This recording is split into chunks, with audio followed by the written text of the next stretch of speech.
आपने कहा ना कि जब कोई साथ नहीं देगा, वैसे भी मुझे किसी के साथ की जरूरत नहीं है। आप हमारे लिए है ना, बस अब धरती पर और किसी चीज कमी है।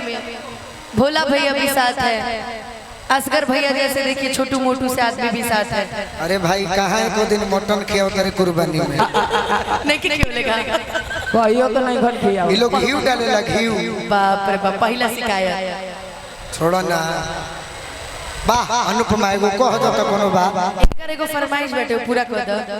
अभिनंदन भैया के अभिनंदन भैया है अभिनंदन भैया और कौन फरमाइश बैठे गोलू भैया से बता दी करे बता दी बोली उनके हमरा यहाँ के यादें नहीं थे खाली कहत भैया कॉर्ड दे पानी छुआ दगा असगर भैया कॉर्ड दे। अच्छा जे करे से अनुपमा कितना सुंदर गीत गौले रहलो।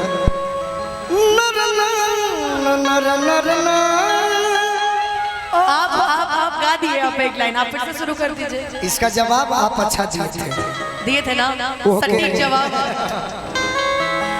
कि करे से लब गईनी ओह के परेशानी बा कि करे से लब गईनी ओह के परेशानी बा इमे हमार कसूर नहीं है, ओकर नियत में बेईमानी बा। हम गाते थे, अब हमको कुछ गाना ही नहीं है।